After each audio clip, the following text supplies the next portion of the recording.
Durante cientos de años la cultura occidental ha asumido la figura de Jesús de Nazaret como un hecho incuestionable que forma parte de la historia. Sin embargo, no existen pruebas fiables por parte de fuentes no religiosas que confirmen la existencia del Mesías tal y como es descrito en la Biblia. A pesar que la Iglesia cristiana confirma como indiscutible la existencia de Jesús, hasta tal punto que marcó en la historia de la humanidad, lo cierto es que no fue hasta el siglo VI cuando se inventó el sistema cronológico de antes y después de Cristo, adaptándose definitivamente en el siglo XI. Josefo, historiador judío del siglo I, proclamó que contemporáneamente a Jesús de Nazaret existieron aproximadamente otros 10 Jesús, también hacedores de milagros y grandes dirigentes. Por otro lado, de los 28 sacerdotes que oficiaron desde el reino de Herodes el Grande, hasta la caída del templo, había 4 que se llamaban también Jesús. Sin embargo, en la creación del mito salvador de Jesucristo influyeron varios dioses precristianos y contemporáneos de la época, principalmente de los celtas, egipcios, griegos, romanos e indios. Gran prueba de ello lo encontramos en los atuendos y objetos usados por la Iglesia Católica. Un claro ejemplo lo hallamos en la mitra que usan los cardenales o arzobispos para adornar su cabeza y que ya era descrito en los Vedas, libro sagrado de la India, unos 1500 años antes de Cristo.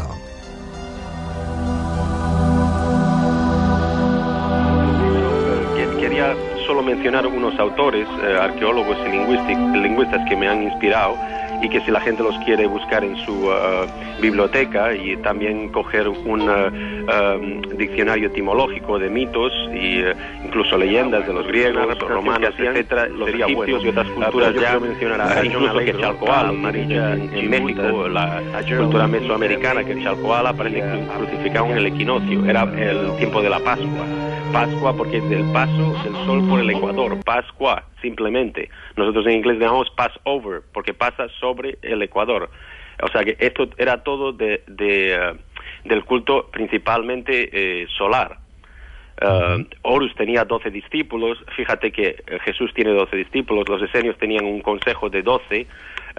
Fíjate en el cuadro de Da Vinci, Leonardo da Vinci tiene 12 en el cuadro, pero está separado en 4, en grupos de 3, los 3 meses de cada estación, obviamente, y después tiene, fíjate en el cuadro de Da Vinci que tiene detrás de Jesús o del sol, tiene 2 torres, y al lado justo tiene María Magdala o Magdalena, porque en el antiguo Egipto Magdala significaba las 2 torres.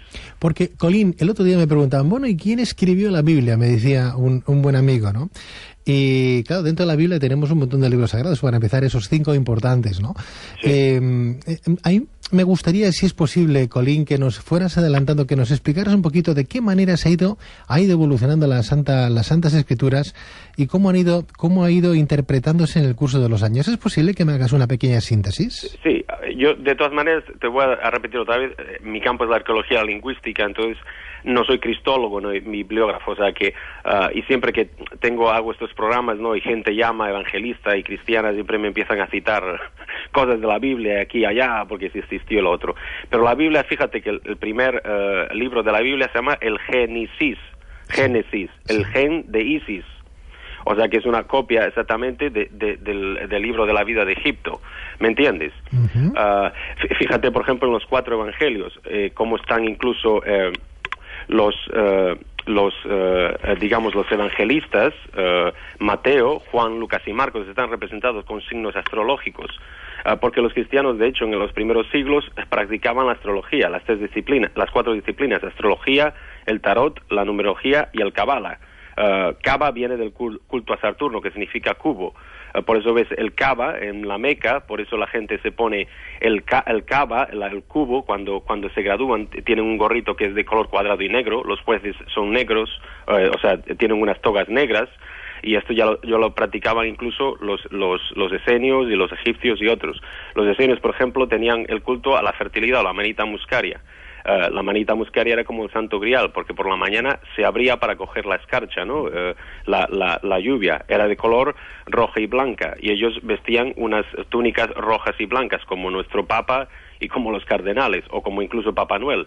Fíjate que Papá Noel te trae pones el pino en Navidad. El pino era típico de los celtas, de los romanos, de las culturas escandinavas, sobre este culto a las setas. Los pitufos, igual ves que viven en amanitas muscarias. Entonces, esto tiene que ver con el culto a la fertilidad, a la curación, que esenio, de hecho, de ahí viene la palabra fisio en arameo.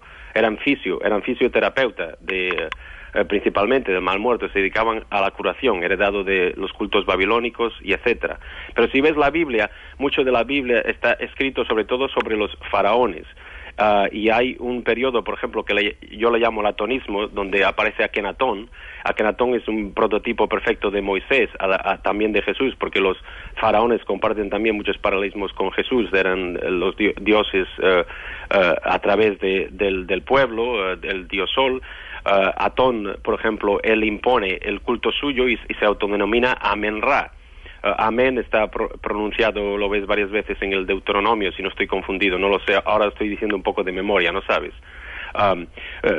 Fíjate donde nacen todos estos profetas de la Biblia, incluso Jeremías o Josué, tienen 12 discípulos. Josué es vendido por 20 piezas de plata, Jesús es vendido por 30 piezas de plata. Esto significa el círculo lunar.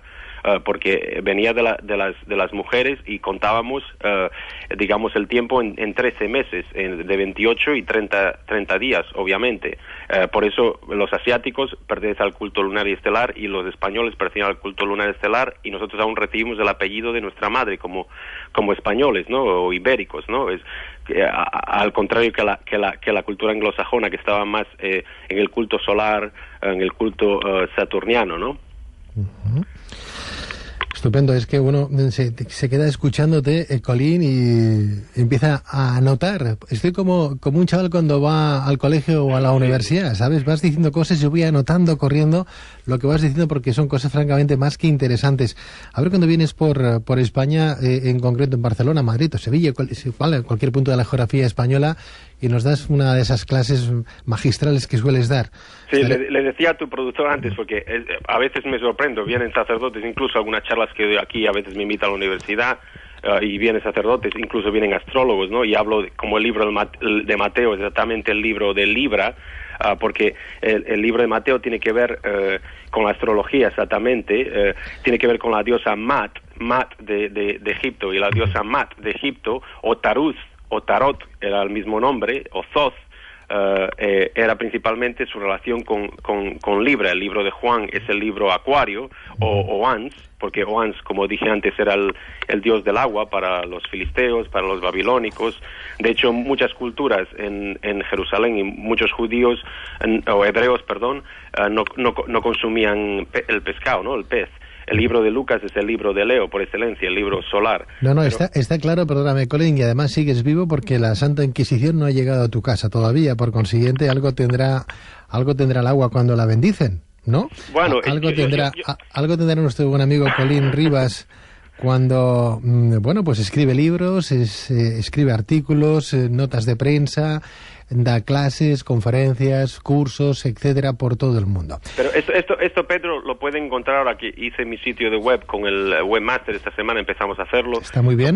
Lo pueden obtener gratis, no le cobro a nadie. Si quieren después comprar los libros, pues me parece muy bien, pero como soy, tengo dinero suficiente, no tengo que vivir de libros tampoco, pero ellos pueden ir a mi sitio, colinrivas.com, y tengo allí casi 40 horas de audio con todo este conocimiento antiguo. Hablo de astrología, hablo de religiones, incluso hablo no solo del catolicismo, del cristianismo, sino incluso del hinduismo y del islam, que son otros cultos que vienen de esos 7 cultos relacionados. Lo que tenemos que pensar aquí es que esos cultos que había, el lunar y estelar, fueron sometidos por el culto solar y el saturniano, que eran muy siniestros, y pasamos de un origen matriarcal a un origen patriarcal y más egoísta. Buda, perdóname, Colin, Buda nació de Maya, una virgen que fue considerada la reina de los cielos. Sí. Horus nació de la virgen Isis, un 25 de diciembre, en una cueva, Krishna, el dios hindú, nació de una virgen llamada Devaki. Sí, señor. Sin duda, demasiados paralelismos con el origen de Jesús, salvo que todos ellos sucedieron miles de años antes de su nacimiento. También lo apostaba en su día el doctor Yogari Pujol.